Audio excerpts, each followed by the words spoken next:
Had a lot of people on it. Some that we expected. Some that we didn't expect. Like the Colognes. They were there. Welcome to Tuesday Night Live Review. Yeah, Smackdown hit a lot of points real fast and just kind of... Yeah, they crammed a whole lot of people in on Smackdown. Two of those people being the Bludgeon Brothers making their debut. I know Kevin Hawk has been super excited for this debut because, come on man, Luke Harper is back on television. And they beat the hell out of Mojo Rawley. That's the only redeeming point of this entire segment. I will admit, the outfits are terrible. The outfits are god-awful. The outfits are bad. They're the worst fucking outfits I've seen since... the last time I've said there was the worst fucking outfits I've ever seen. I like the music. The music is cool. Music's okay. I like seeing Harper and Rowan back on TV, and I like watching them beat up Mojo. And ditch the hammers. Yeah. Unless you're gonna use them. Well, here's the thing: is I think that's eventually what they can do is they can actually start using them like Triple H does with a sledgehammer. Murder. That you Mojo can't. Rawley. You're taking it a little far. I don't know what's real anymore. That's on the internet now. So, don't arrest him. He's just very passionate about his... You can't arrest me for... You just told someone to murder someone. Yeah, and I can't be held accountable for anything unless Luke Harper actually watches the video and murders Mojo Rawley. Luke, don't. Rowan? I'm more worried about Rowan. Let's be fair. The Bludgeon Brothers... I'm not worried about Rowan because I don't know if Rowan can work a fucking computer. Yeah, I think he can. The Bludgeon Brothers defeated the Hype Bros with the move that the Bar can't ever do. And they beat Mojo with it. Mojo looked extremely uncomfortable taking that. Yeah, no, he definitely didn't look like he was ready. I feel like Mojo's not a guy who gets powerbombed often. No. He's a hefty dude. He's not usually getting lifted up off of his feet. We also had a conversation between AJ Styles and Jinder Mahal because Jinder is going to get his rematch for the WWE Championship against AJ Styles. They decided that's going to happen at Clash of Champions, which will happen on December 17th. But Jinder decided to send a little message towards AJ Styles, and that is, please beat up the Singh brothers. Again. Which AJ did gladly. And now we're going to get He gets to do it again. We're going to get a handicap match next week on SmackDown as AJ will take on both Singh brothers in a handicap match. Hey, this time they might stand a fighting chance compared to their 2 one-on-one matches. I just want to point out that James Ellsworth was more successful against AJ Styles than both of the Singh brothers. Hashtag bring back Ellsworth. Yes. Also, we're going to get the Fashion Files Saw edition next week. Yeah. I'm not sure how I feel about that, but it's going to happen, and I can't stop it. Then we had Shelton. Nobody can stop it. We had Shelton Benjamin versus Jey Uso. Shelty B, I need to see more of him. Yeah, him and Jay had a fantastic match. That fucking welt he left on Jay's chest. Like, the whole right side of Jay's chest was just purple by the end of the match. Yeah, it was like it was like the same color of a beet. Yeah, it was. Hence the term beet red. Ah, there you go. It was pretty rough. Yeah, both these guys kicked the shit out of each other. Had some... Shelton need the shit out of him. We had some interference from both Chad Gable and from Jimmy. Jimmy got sent packing right into the fucking barricade, though.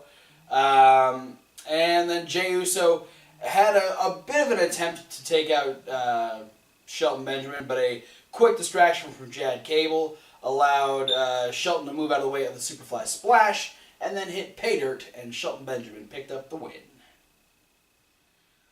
Then Naomi was, just minding her own business, getting some makeup done. Yeah, for the SmackDown that she wasn't scheduled to be on. Well, she was probably doing pre-taped videos and stuff like that, and shooting some extra stuff for the network and whatnot. But she was approached by Ruby Riot. What? And Ruby wanted to introduce her to a couple of friends. Those being Liv Morgan and Sarah Logan, also from NXT. It sounds sort of familiar. Mm. Pale, dark hair. Brings two friends along. Different. One's a dark-haired badass. The other one's a blonde, curvaceous fighter. Just with different accents. That doesn't sound familiar at all. Well, they beat the hell out of Naomi. And then they tried to kill Becky Lynch. Yeah, Becky tried to help Naomi. They tried to cut her in half with a door. Specifically Sarah Logan. Sarah Logan tried... Well, I mean, Ruby told her to. Well, Sarah didn't have to. Sarah just decided that was... but if you're a team, you do what, you know. Follow Ruby. Do as Ruby does. Yeah, no, she tried to crush Becky in a door. Probably broke a couple of ribs doing that. Yeah. So I don't know when the next time we'll see Becky Lynch on TV is. Maybe next week if she's fine and she wants to beat the hell out of Sarah Logan. But we'll find out. Possible. But that was not the last time that we'd see these three ladies because they would interrupt the championship rematch of Natalya. Natty and Charlotte going at it, having a pretty good match. But yeah, it would get interrupted by the invading NXT ladies. And both Natty and Charlotte would get the business end of all of their feet. They did a lot of feet moves. Yeah. They're a footy group. They are the Foot Clan. No? Natty and Charlotte are not Ninja Turtles? Okay. Glad to, I mean, the fact that you said, can we get Ruby on Smackdown? And then it fucking happened. So that's... I did. Thank you for listening. You just didn't expect Liv Morgan and Sarah Logan to come on. No. Again, awesome to see more NXT people being called up. Especially for the fact that, like, Mandy and Sarah, specifically, didn't have huge presence on NXT. Yeah. So it's very much like a Braun Strowman situation. Yeah. Where, yes, they trained at the Performance Center, but no, they didn't have a career that you could follow on NXT like you could with Ruby. Yeah. Or... And Liv kind of had that same situation where she was, like, prominent for a bit, and then she fell out, and they tried to bring her back, and it just never quite worked. You know, Liv was there. Liv has matches. Liv you can see a lot of. Sonya is becoming prominent on NXT. Yeah. Probably not anymore at this point. Yeah, now she's on the main roster. So, the other two very much more scarce. Yeah. The best of Sarah Logan is on the Mae Young Classic, round 1. Pretty much. And then some jobbery matches somewhere else. So, like, this is cool. On the same time, at the same time, it worries me. Why? Because I'm wondering, especially on the Raw brand, are we going to become too oversaturated with women who get the wayside treatment of, like, Dana Brooke, Mickie James? Raw, I think it's gonna be way more prominent on Raw because, as we were saying, SmackDown already had a very small women's roster. Yeah. With the fact that Lana only wrestles on occasion, and then on top of that, you've only got six other girls. So the 3 added girls to SmackDown is definitely going to benefit SmackDown. Yeah, no, the 3 added girls to SmackDown gave them a roster that's about the same size as Raw's roster was before Paige, Mandy, and Sonya showed up. And I think the biggest detriment to Mandy and Sonya is that they did come in with Paige. So will a run with Paige make them prominent, or will it make them just kind of the side pieces? Like, once Paige kind of goes and does her thing, are people going to continue to care about Mandy and Sonya? Yeah. And I think it's going to be the same thing with Sarah and Liv. I think Sarah and Liv have a better chance of being just as relevant because Ruby isn't Paige. Ruby isn't a former women's champion on both main roster and NXT. Ruby is at least still on somewhat of an even level with Liv and Sarah. Obviously, she's more well-known in NXT. Yeah. But as far as, like, accolades and on the Ruby's main even roster. been in an NXT Women's Championship match. Yeah. I think Liv challenged Asuka for it, but she didn't do very well. But yeah, I think they have a better chance as opposed to being overshadowed by someone like Paige. Yeah. But it's cool to see new ladies on the main roster. Let's just hope that this doesn't ruin the careers of other ladies on the main roster. I'm gonna put this out there since my wish came true. Yeah. Ruby popped up on Smackdown all of a sudden. Can we get a women's version of 205 Live? Like an all-ladies show? Yeah. Can we get a network exclusive, hour-long, just the women of Raw and SmackDown?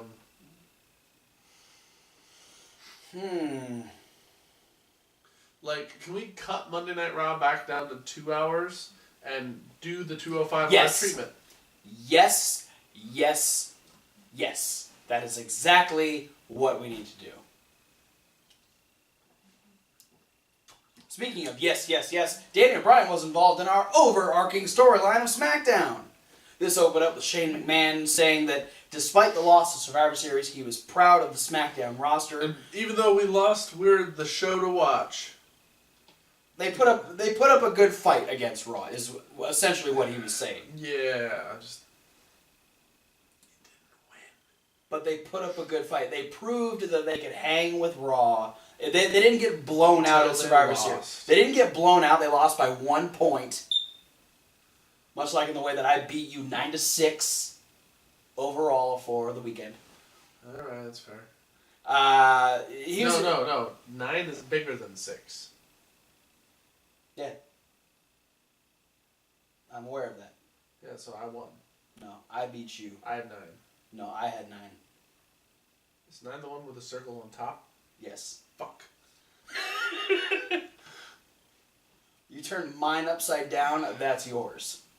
You know when I won. No, you know when bullies turn nerds upside down and they lose money? Yeah. That's how that works. I turned mine upside down and yours came out. And I lost money. How did that work?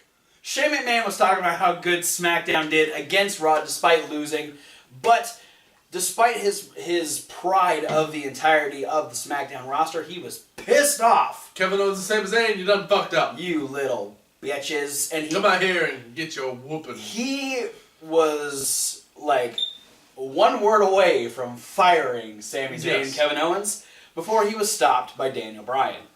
You're fucked. Wow, if that came out on SmackDown, I don't know if Shane might miss a couple weeks of TV or lose some money. Yeah. So yeah, Daniel Bryan comes out and says, "Hey, no, we shouldn't do this. You know, like you said, Shane.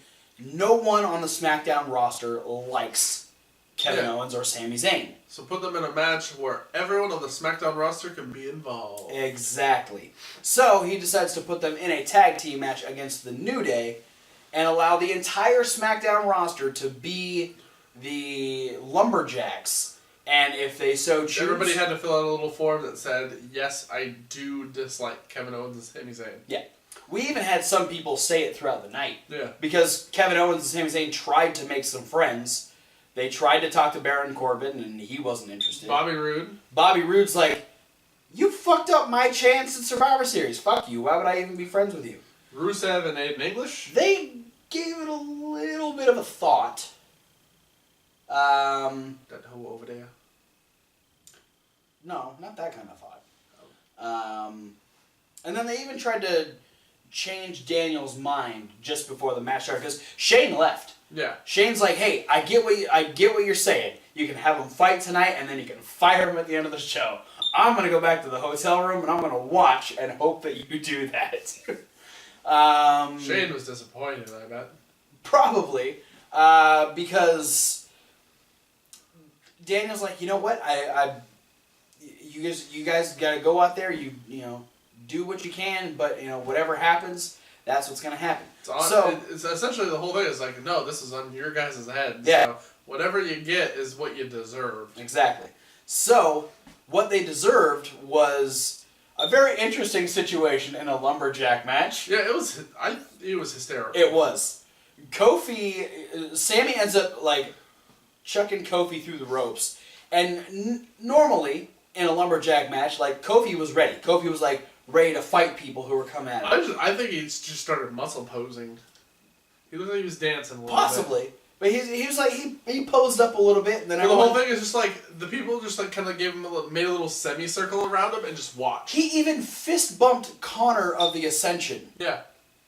Then Sammy fell out, and everybody beat the fuck out of Sami Zayn. Yeah, like Kofi almost got crushed in the ensuing rush to hit Sami Zayn. Yeah, Kofi had to duck through the crowd, and then Kevin Owens threw like one kick at Mike Kanellis to try and get him to stop. He stomped Tyler Breeze's shoulder. That was about it. But in true lumberjack fashion, especially when there's that many people at ringside, things turn into chaos. And yeah, not to say that things weren't organized chaos at first. No. Because the whole group of lumberjacks did crowd surf Sami Zayn back to the ring at one point. Yeah, because he tried to run away. But at one point, Baron Corbin just so happened to punch Bobby Roode in the face. Ooh. Bad idea. And then shit went sideways. It was an accident. Yeah, but that didn't break down into the whole Smackdown roster just infighting. Yeah, it was just all, like, apparently Baron Corbin versus Bobby Roode incites violence. Unity!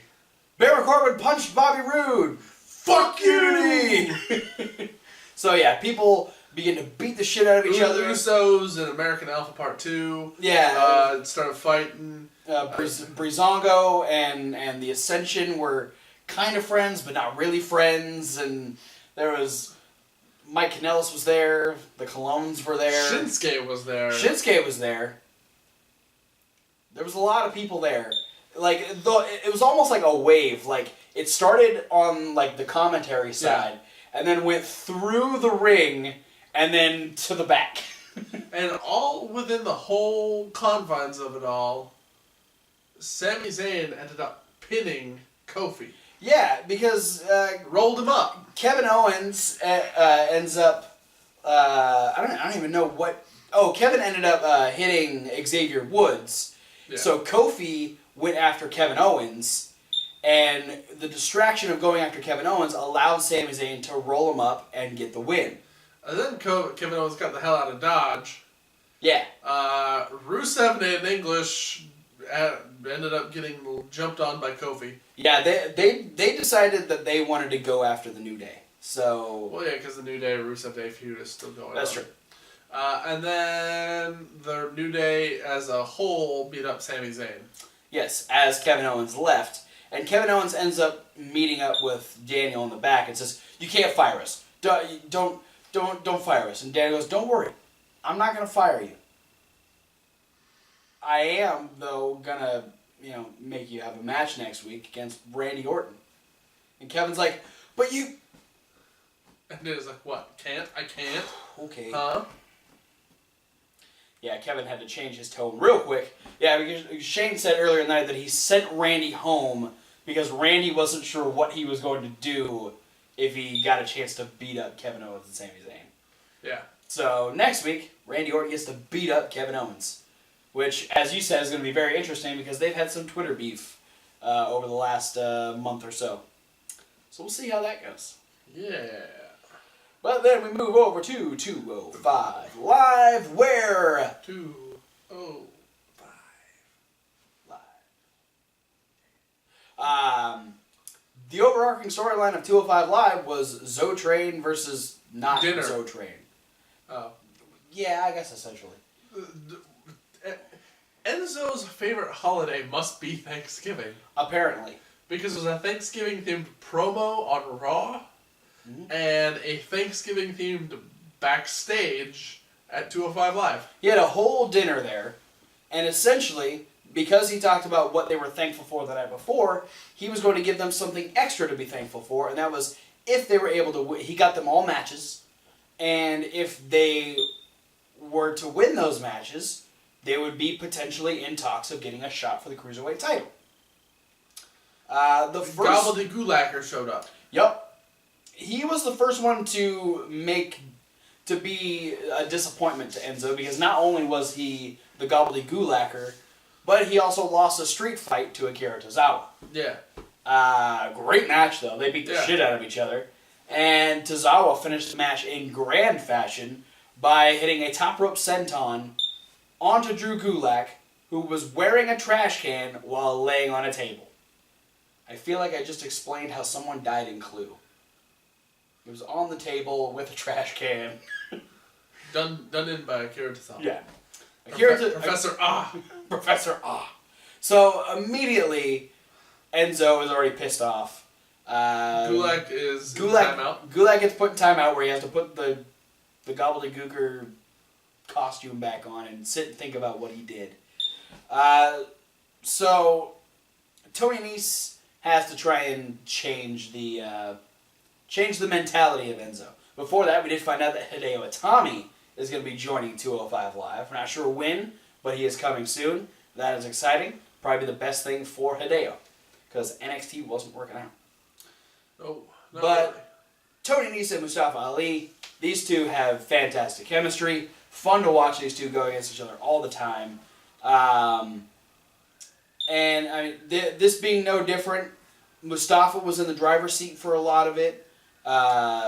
You can be big and strong, but a lot of times the faster guy is going to end up winning. Yeah, when you can move faster and you can hit more often. Stick and jive, yeah.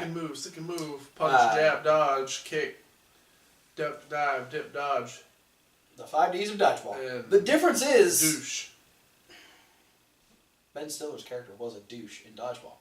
Yeah. The difference being, though, with Tony Nese, he is big and he's fast. And he's clever. Yes. Because he used a misplaced head region of Mustafa Ali, yeah, and introduced the side of it to the ring post. Yeah, he pulled himself just out of the way of the 054, and Mustafa's like, "You little bitch, come here." So he's like reaching through the ropes trying to grab at Tony Nese's head, and Tony's like, wham! And so like Mustafa just crumbles into the corner, perfectly placed for the running Nese, and Tony Nese changes the mind of Enzo, gives him a little bit of confidence for the Zo Train, and he has potentially put himself in the running for... What if Tony had a brother or a sister who had a daughter who got into wrestling because of Tony, so then she would decide to adopt his finishing move? It'd be Tony Nese's knees. I feel like an aneurysm coming on. Jesus. I wonder about you sometimes. I wonder about me sometimes. So that should be a clue. But in our main event, the last two members of the Zo Train trying to make a little bit of trying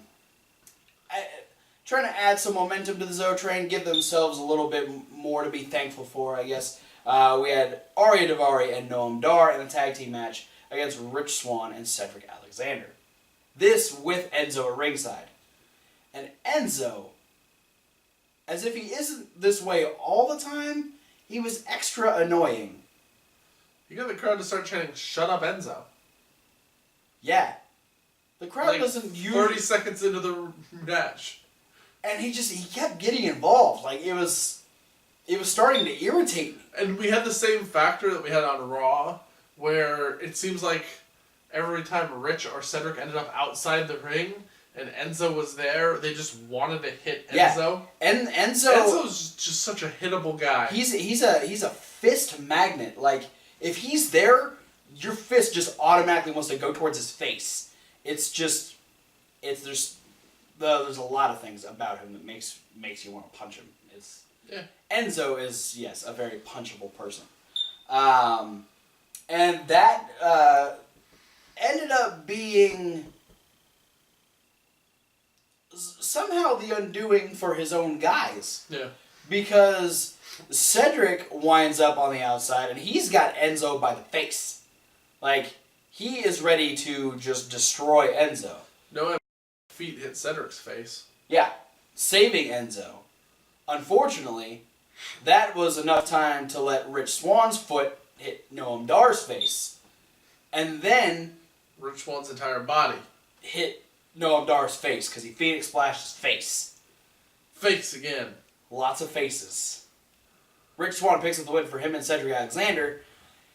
And then it turns into a beatdown. Yeah, because Enzo immediately hops in the ring. Yeah. Becomes 2-on-3. Then Tozawa and Ali decide to run down and try and make a save. And Gulak and Nice just... They teleported into the arena. Jesus Christ.